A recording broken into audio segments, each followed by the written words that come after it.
Hello, everyone, and welcome back to That 80s Child, the Generation Y, where we dive into the nostalgia of being a Zennial. Notice that I'm changing it from Millennial to Zennial. If you're not a Zennial, Millennial, the Generation Y, bridging the gap between the analog 80s and the digital 90s. I'm your host, Gabrielle, and today we're stepping into the world of 90s fitness and body image. Last week I did the 80s, and I thought it only necessary to do the 90s thereafter. And I would also like to have a moment to acknowledge the fact that Richard Simmons, a very lovable fitness guru that was always had so much energy and my mom absolutely loved, and we watched there was a whole VHS set that he had that it was like a daily thing, and just him talking about like the struggles and what he knew you were going through, it was touching, and it was so peaceful. We would watch it in the back in my brother's room when my dad was out and, using the main television, and we would just be sitting on my brother's bed watching it. And it was just so calming, actually. I can remember being younger and it was just amazing. And I'm very, very, very saddened that he had passed. I hope there was nothing else going on. I know that they said it was natural causes. And 76, I don't know if it's just because we're all living so much longer nowadays because of, healthcare and taking care of ourselves or not taking care of ourselves. I don't know. Like, it's all a matter of, like, the roll of the die, I guess. And I really don't classify 76 as being, like, tremendously old. There's a couple of people that passed at the beginning of the year that were in their 90s. That I usually would be like, they led a nice long life. Hopefully a good one. 76 just doesn't seem, especially for somebody like him that always seemed to have so much energy and changed his life around, I think that hit me hard. And it's people that I don't know, like when it's celebrities, usually like you have a level of disconnection to that people die all the time, and when it's a celebrity, because you know them or whatever, you're just like, I don't really know them. I knew what they were in, and it's a shame, that they passed. But I think the biggest one that always hits me when I think about it is Robin Williams, because I feel like he was pretty much part of my childhood all the way up, and I'm sure he's part of all of our childhoods. And the fact when he died, and the way that he died, upsets me. So I just wanted to make mention, because I did just literally talk about him in the 80s, and I was going to talk about him for the 90s, which I will, because his career spanned over 80s and 90s and into the early 2000s. Like, he was, he's still around. So I'm sorry. It's upsetting, and I hope it wasn't painful or anything, and he's at peace now. Okay, so from the rise of fitness gurus, which majority of them were crossovers from the 80s, and the iconic fitness fashion to the dieting fads that shaped a generation, we'll explore how these trends impacted us. I'll also share my personal journey of growing up during this era, gaining weight, and dealing with the harsh realities of being teased for not fitting the heroin chic ideal that was so prevalent at the time. So grab your scrunchies and sweatbands as we rewind the tape and revisit the 90s body culture. So, as I just mentioned, the body type of the 90s was heroin chic, which defined as emaciated features, dark under eye circles, and pale skin. Now, besides the emaciated features, I am not emaciated. Far from it. Right now, I have dark circles under my eyes because I get no sleep, and pale skin because I don't get to go outside very frequently. So I actually fit the 90s body culture more now in my 40s than I did when I was a teen in the 90s. I knew that there was a body type at the time, but I didn't know the details. I wasn't like so far into needing to fit in that much, but I knew that I wasn't, and the other issue is that I went to a Catholic school in a very Italian community. So that whole paleness didn't really fit, especially when it came to right after summer, all the people were coming back with tans. Come on now. I used to tan. I tan a little bit now, but not Not like I used to. I only knew of like a few girls that fit this description spot on. And they were the epitome of what a 90s body type and type of person was. I did not. For the life of me, I don't think I could ever, I was never like ridiculously thin. Now, my brother, he had other goings on at the time, but he was a stick from, not from when he was a baby. When he was born, he was a little chunker, but he was a stick for when he growing up. Now, I don't know if people are going to be like, oh, well, you know, boys are different. My son's that way. Like, he was not a chunker, though, as a baby. He was fairly healthy weight. Like, he didn't have, like, the rolls. He was, you know, just a nice little average baby and a good, very good baby, too. He's going to be 18 in less than a month. It's scary. But he's stretched out, you know, nice. He's very thin, and I know that he even wants to gain a little bit of weight because he feels like he's too thin. But it's just, I told him, like, don't, unless it's unhealthy, don't worry. It's okay, you know? You're perfect the way you are.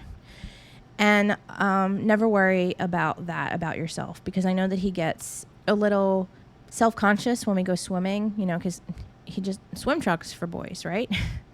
Women are not so lucky. He will wear a t-shirt for a little while until it, like, obviously it bothers him because it rubs. He'll take it off, but he does get a little self-conscious about, like, his legs. It's like he's like, they're too thin, and I said to him, Bryce, like, you know, you don't need to. It's okay. You are who you are, and unless there's something like we have to go get checked out. There's something wrong. If you're hurting, if it's unhealthy of any way, you're fine. You're fine the way you are. This is who you are, and you accept who you are, and it's all right, you know? And that's that. And I got the same type of, like, conversation. I'll go into that a little bit after I go through this list. So sorry, I got a little sidetracked. So the 90s saw the rise of the supermodel. So there were supermodels in the 80s, obviously. You had, like, Cindy Crawford and Brooke Shields and all that. But so you have, like, somebody like, so you had, like, Kate Moss, and you had Christy Turlington and Tyra Banks and Naomi Campbell, Claudia Schiffer. Some of them were, like, in the late 80s, but because Cindy Crawford was, like, towards there. But, like, Kate Moss was, like, a big thing because she was the kind of poster child for that heroin chic look. And if you know the different historical body types, like the 1920s, the look at the time was tomboyish, where, like, flat chest, non-body hugging clothes. It was very straight up and down, and, like, the page boy type of hairstyle, and it was very, like, androgynistic type of, is that a word? Androgynous look in the 20s. In a little bit of, like, a correlation, that's kind of what the 90s was. It was like seeing a rise of the 1920s look minus, like, the flapper dresses. But there was, like, you were pretty much straight up and down. You had no real curves. You looked like you hadn't seen daylight or a bed in a very long time. So why that was a thing, why that was the way to look at it, I don't know how. That's something to research. That's something that I would really like to know, like, socially. How does it transition from, like, that athletic type where you had the toned figure in the 80s to all of a sudden, like, you know what? You know, when you've been working that whole 10 years of the 80s to get yourself looking like this athletic, you know, very svelte looking, curvy, toned individual, to now you have to pretty much, you know, just stop going to the gym. Stop working those muscles, okay? You're two-toned now. So where did it transition? Why? Who started it? What was that turning point that caused the public, the social, like the women, the men, or whatever, to want this particular style, like, or type? It's interesting. And it's terrifying, really, how much how much that can affect someone's viewpoint of themselves when you start seeing, and then like how quickly these fads go, and then how quickly we have to then about face and be like, okay, we got to change it now. And it's no wonder that we have so many like weight issues and stuff like that, because we're trying to keep up with everything. Yeah, it's crazy. So yeah, we saw the rise of the supermodel. So you're very thin with no curves. So the 80s, you had the hourglass figure, toned legs, arms, and stomach. So you had a waist, you had some definition. In the 90s, going from literally a 10-year span, you're going from a hourglass figure to like, toning areas to very thin, no curves, like just straight up and down, like a beanpole. It's crazy how drastic one end to the other it could get. Fashion showed women's stomachs and wearing oversized clothes. So it was very much layering. If you remember, like towards the end of the 90s and the 2000s, it was very much about layering.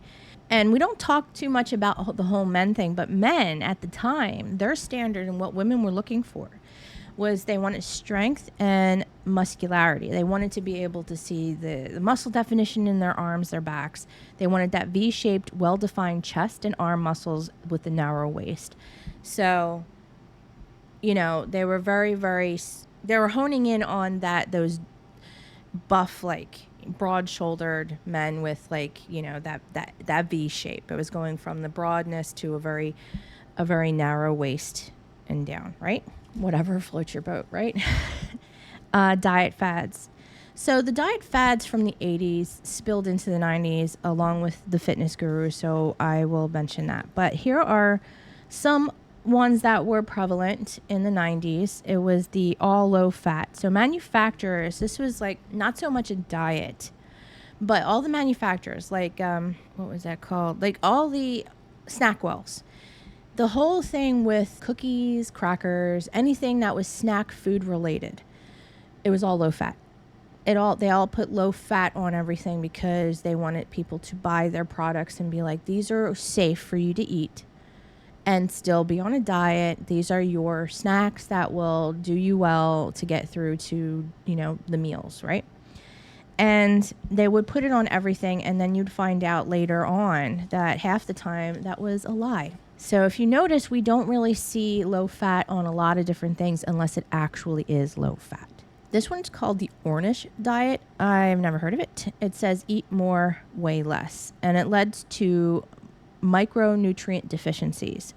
So it was eating more of one thing. And this, like I said in the other episode, when you are cutting out something like altogether and you are implementing it with something else, if it's all or nothing, it's not going to work. Mainly because your body requires a certain balance with everything. So if you are causing your body to wonder where the other nutrients are coming from, you're going to have a problem, and then you're going to have like low vitamins and the nutrients that you require, and you'll end up getting sick. So that on its own, it was just showing you like you could choose something that you wanted to eat and just stick to that and not be bringing everything else in, which was unhealthy.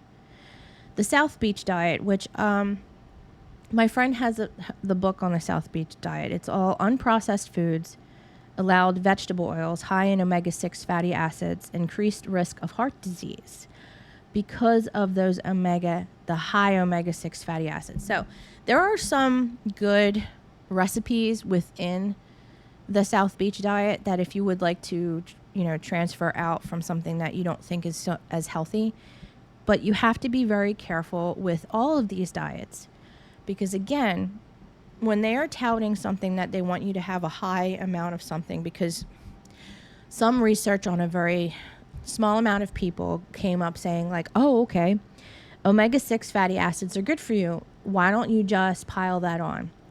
And now people are having heart problems because of it. Not everybody, but it's been tied to it. So yeah, there could be great recipes in that, but you have to also be careful. Just look at it, just see what you're doing. And if you're not doing it all the time, it's not going to hurt you. It's just if it's your only source, then you should probably have a look and see, like, okay, what am I missing out of this, or am I putting too much of something into it, you know?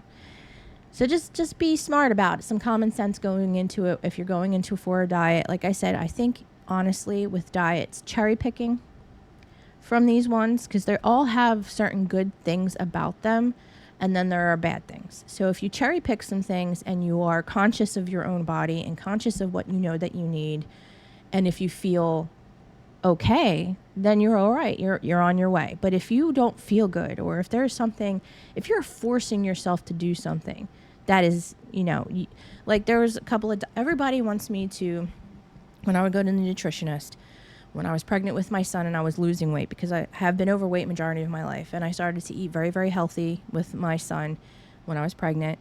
I didn't eat aged cheese, which I love, and I didn't have processed foods. I did eat hot dogs, okay? And I did eat peanut butter. And, he doesn't have any peanut allergies. Side note. He doesn't have any allergies at all, actually. So when I was pregnant with him, I just made sure that I was eating properly, and, you know, I drank way more water. I didn't have soda.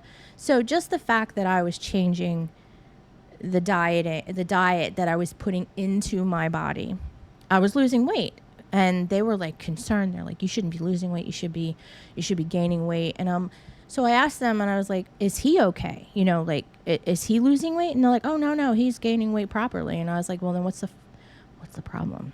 What is the problem? If there's something wrong with him, I will change.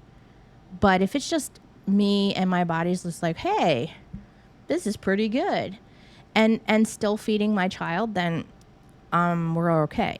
But they're like, you need to eat more smoothies. You need to have more yogurt and whatever. And I'm like, I hate yogurt. Yogurt makes me want to throw up. Sorry, it's just the smell of it makes me sick. No, I will not have more milk. I also think that milk is disgusting. I don't like smoothies. I don't like milkshakes, you know. So I will stop eating, you know, the unpasteurized aged cheeses, because there are bacteria within that. Fine. Then I will not feed that to my child until he's old enough to be able to do that on his own if he wanted to. And he does like provolone cheese, so there. They also told me not to eat peanut butter. Hot dogs were a no-no because that was processed. However, I think the only type of cravings I ever had were for hot dogs specifically. I don't know why. Maybe because I couldn't have them. So I ate them, not like all of the time. It wasn't like every day I must have hot dogs, but I would have, like, it was a strange thing. I would cut them up. It wouldn't be on a bun. It would be cut up, cooked on like the griddle, mixed in with mustard and relish. Like I would have it on a bun, but just without the bun. Like I was crazy, okay? But I would have that, and I would have peanut butter and jelly sandwiches, or I would eat some, like, again, not sitting there just eating peanut butter out of a, like I do now, out of a jar. But it's, you know, was within reason, and I would still have it. You know, certain things I would still have. And I know, like, people were telling me, like, you shouldn't be doing this. And, you know, if anything was happening, if there was something wrong with my son, then of course I would change it. But he was fine, and everything was good, you know. So you got to do what feels right for you, but at the same time taking into consideration the health and welfare of yourself, or if you're pregnant at the time. Sorry, I keep getting off. This is going to be a weird episode. I apologize. Okay, so this one I found, I didn't know this was a thing. Blood type diet. When I was researching this, and I was like, blood type diet, and it said they did find a link that there are certain diseases linked with certain blood types. Okay, so I think somebody took that information that they did find that certain blood types had a penchant for having certain diseases attached with it. And they were like, well, wait a second. Maybe the diet could also be a thing. So somebody made up this whole diet that say those diseases maybe could have been caused by certain types of foods or too much of certain types of. They probably put things that those blood types would require because maybe they're lacking of certain things or producing more of something. I don't know all the details as to the diseases that go with the blood types, but they did say that it has nothing to do with diet. So once they saw like somebody taking it and running with it and stating that if you eat these certain things because you're a blood type A, you're going to lose weight because it's all connected. But no, and it's also going to help you with the diseases. There's no correlation, and it doesn't have anything to do with diet. They did find that. So don't do the blood type diet.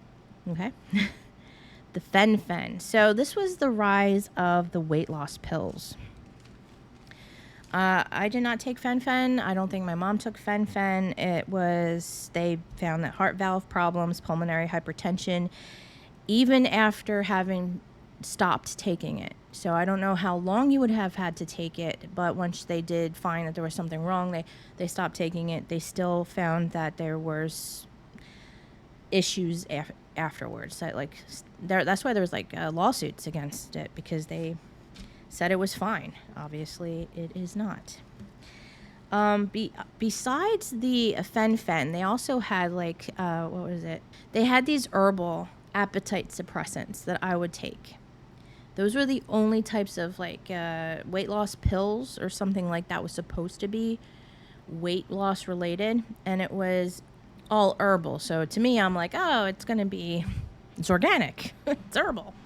I thought it was healthier to take something that was supposed to be naturally occurring, and they just popped it into a pill. But I don't know what else they put into that, because I always felt like my heart was racing more than it needed to be. I felt very jittery. It wasn't nice. It was not nice. I didn't take it for very long.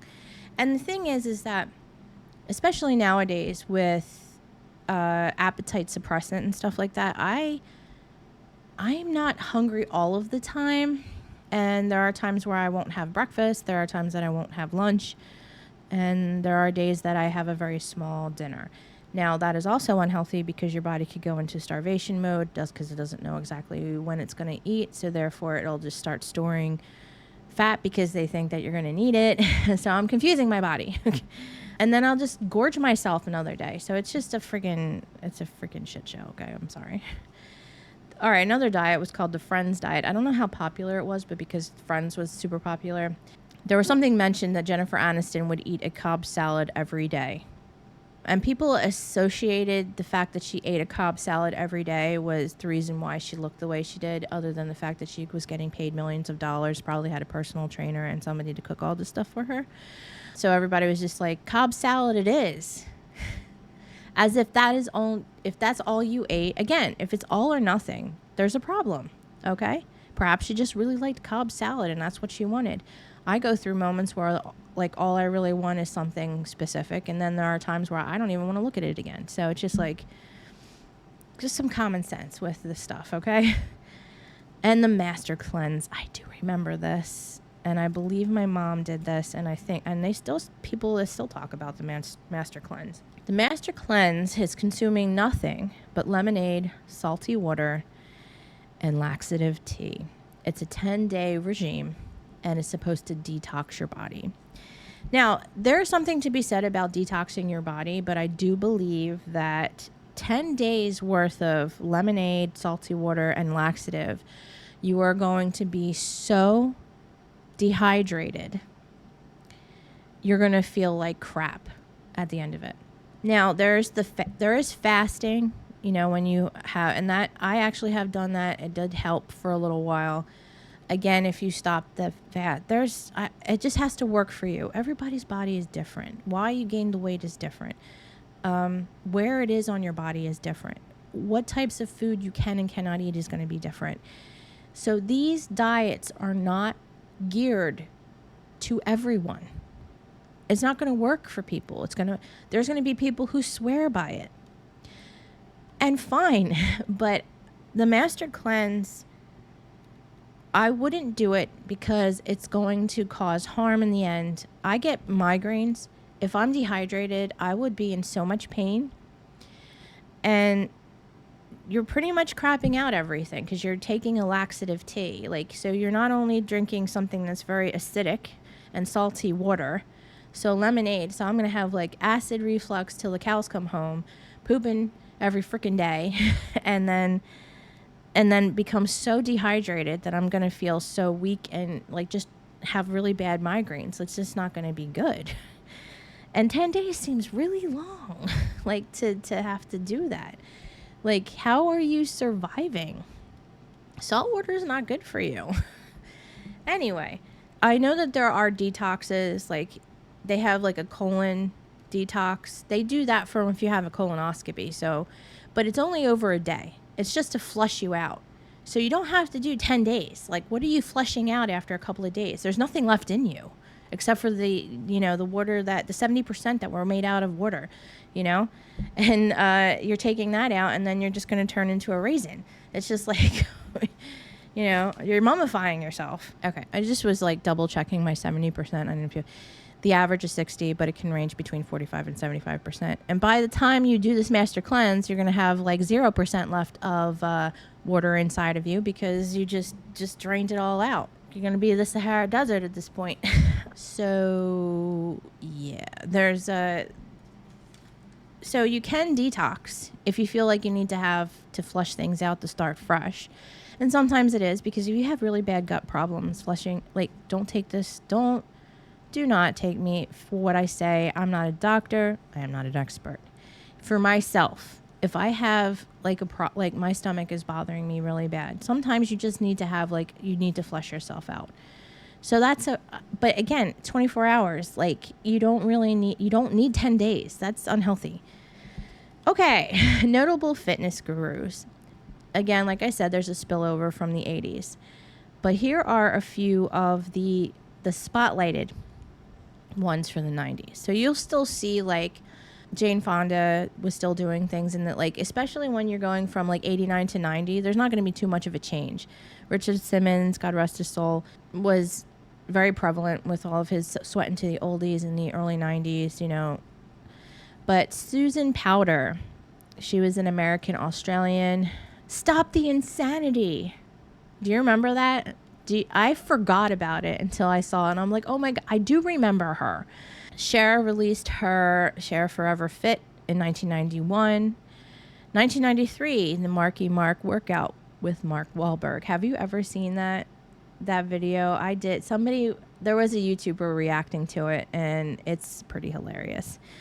1993, Fabio Fitness, the romance cover model who got a seagull spotted into his face on a roller coaster. Remember him? 1998, the originator of Zumba Fitness, Beto Perez. He rose to some popularity in 1998. Like, the Zumba was in the early 2000s, but he was the originator of it, which I found interesting.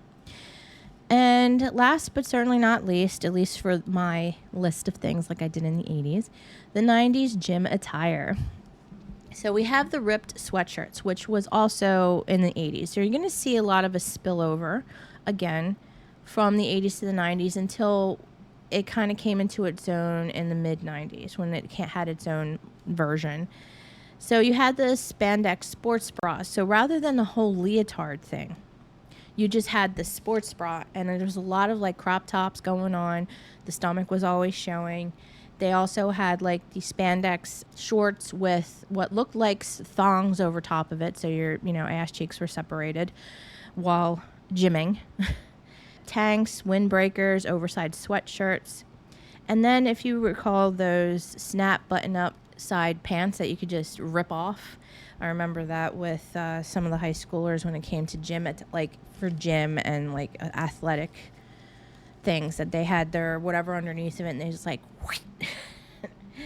they're stupid. Anyway, between the 80s and the 90s, like I said, that's why I did the 80s first, because there was that rise of all of the diet fads. It was like huge in the 80s. It was really, really huge. And then it kind of just spilled over into the 90s, but just in a different type of way. It wasn't as prevalent with the gurus, I don't think. Like, they were there. You saw like the infomercials and whatnot. And the diet fads, they're never going to go away. We still have them. I'm sure I can do one in the 2000s if I was doing 2000s. I'll just go quickly, a little, kind of quickly.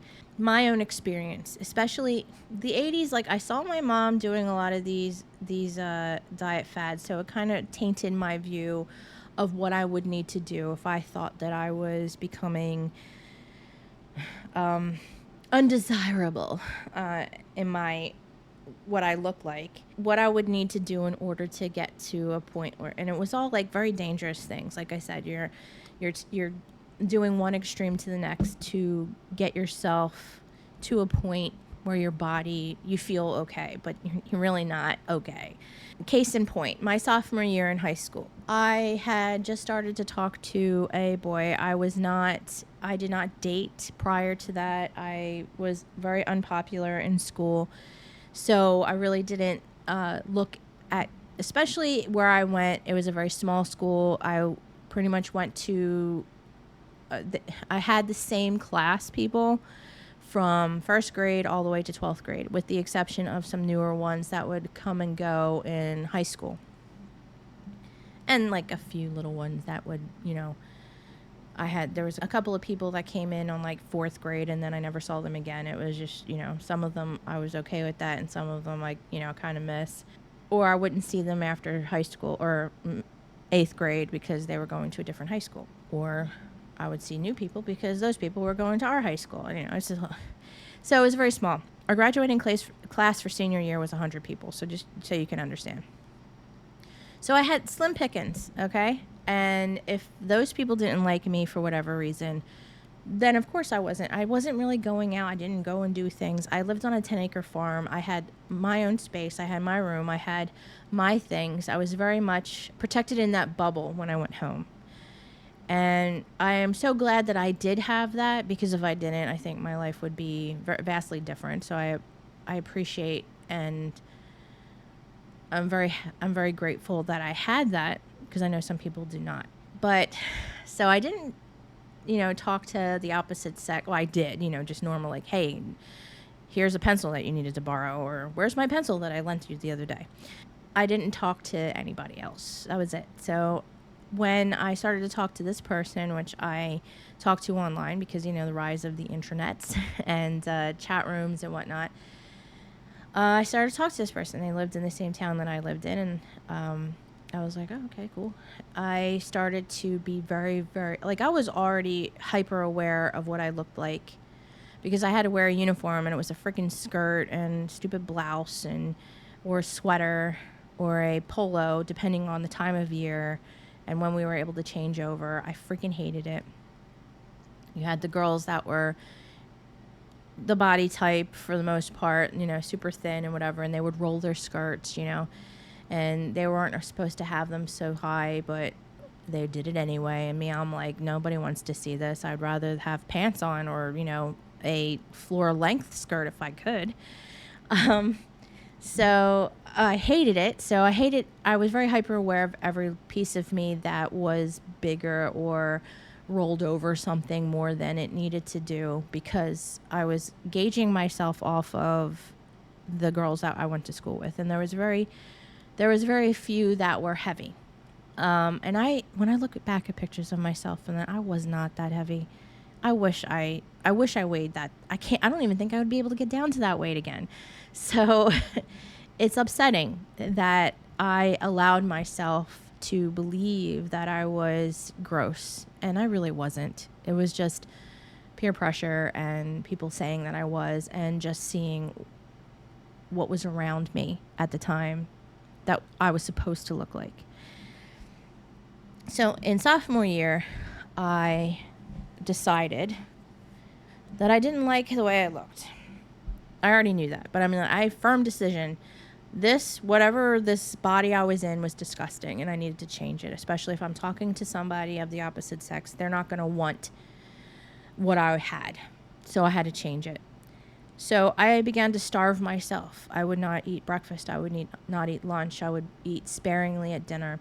And my mom had, as you know, if you listen to the previous episode of the 80s Body Style, my mom had a lot of different dieting fads that she was into. She was in during, I started Weight Watchers way before this, sophomore year though. I was in Weight Watchers anyway, but I pulled out Weight Watchers stuff. I didn't go back to Weight Watchers. And the fact that it's called Weight Watchers, it just sounds kind of diabolical. Like, we're watching you and your weight. How dare you gain weight? And you get to, parade yourself in front of everybody when you do. I hated it. I hated it. But my mom was she walked every morning before I would have to get up for school. She'd be up at like 4 o'clock in the morning. She'd walk 2 to 5 miles in her, she had gotten this bodysuit that was rubber. And in the wintertime, she would sweat so much that the sweat would turn into like ice because it was so cold outside, but she was like, sweating. And she would listen to the Oprah walking thing, the cassettes. She would listen to the Richard Simmons cassettes. I remember there was a couple of them where he was like, just keep walking. And he's like, look at that fat falling off. Like, oh my God, no, like, you gotta jump over all that fat falling off of you. It was fun to listen to. I'll give Richard Simmons that. It made it, fun rather than it just being like some sort of thing that you had to do every morning. But my mom did it. She was very dedicated to it. And she would drink 84 ounces. I think that, or 64, 84. I don't know. She had a huge mug. So like I would say the predecessor, even though Stanley Cups were around for 100 years, and now there's like the rise of the Stanley Cup again. Good for you, Stanley. You've been around for 100 years, and because of whatever reason, and these women who want to have these really large things, you are now getting like a heightened. Your consumers are back and are high, and you're getting your money in. Good for you, and I hope you're around for another 100 years. So anyway, my mom had a really big mug. That was from Weight Watchers. And I want to say I think it was 64 ounces. It was like freaking huge. I don't think it was 84. I think that was too big. But I think it was a 64 ounce huge thing. And it had like the marks on it as to how much you were drinking. My mom was not big on just drinking water. I like water. I can drink your Poland Spring, Deer Park, no Aquafina, no Dasani because they're gross. And my number one is Fiji, but it's too expensive. It's like velvet, when you drink that, it's so smooth. Anyway, she didn't really like straight up water. And she would put in, what was it, like cran grape concentrate. She would put a little bit in there just to give it some flavor. She would also like the sparkling water. I don't like that. I think sparkling water tastes dry. Like it's not wet. It's just so weird.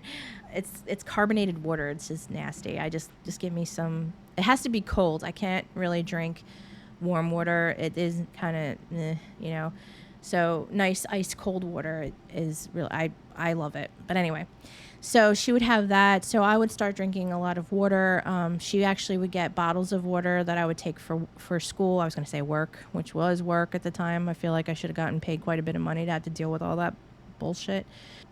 So, and she had all of these exercise equipment from QVC, from catalogs, from Sears, JCPenney, whatever.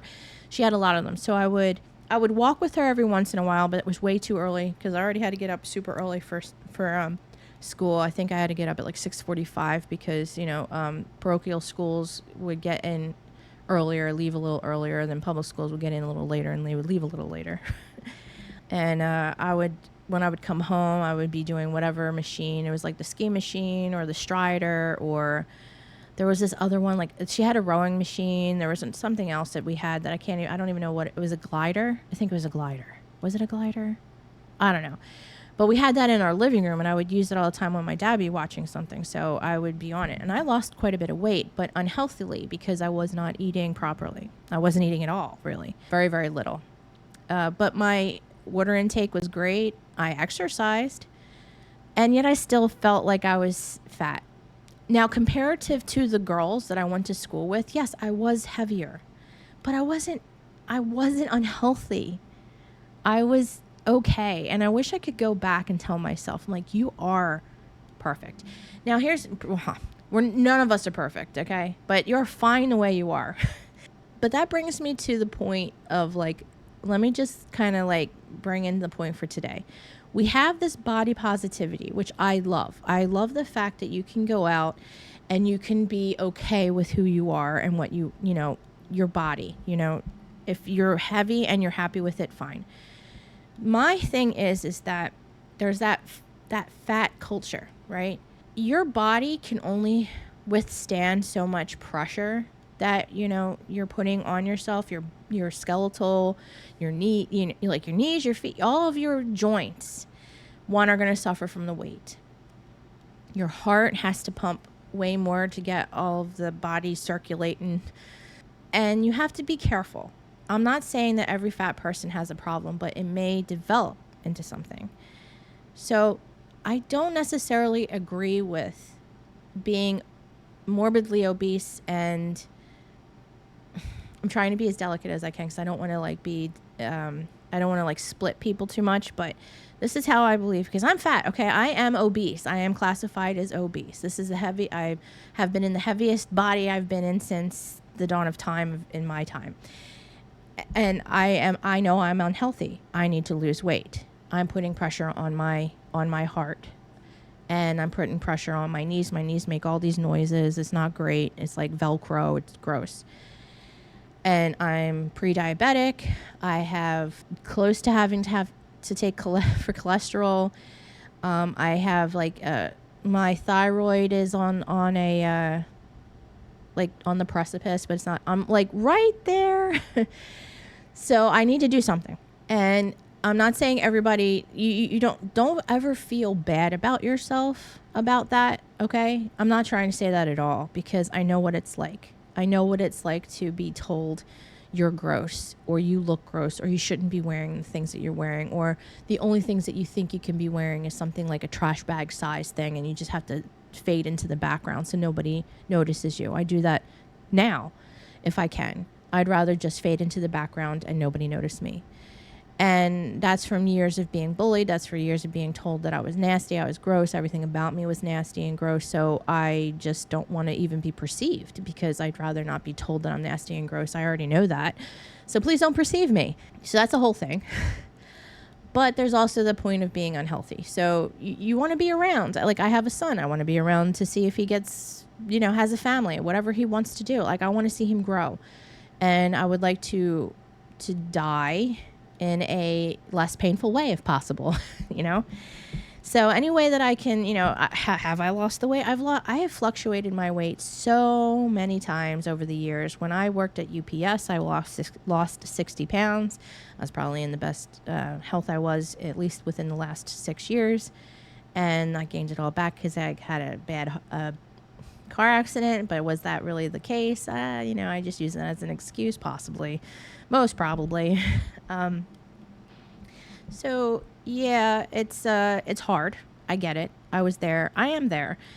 And I think that there is something to be said about that fat culture, that there is like a level that you have to be careful about. But I also think that you should also be happy with who you are, and don't think that you need to change for people. Change for yourself.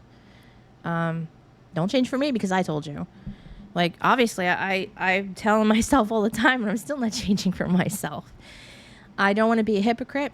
I know that I need work to do, and I think we all do, but it's just, I know it's hard. I know it's really, really hard, especially we still see we see more, like, diverse body types on television now, and there's more people like that, but then you have those people, and now they're like, they lost a bunch of weight.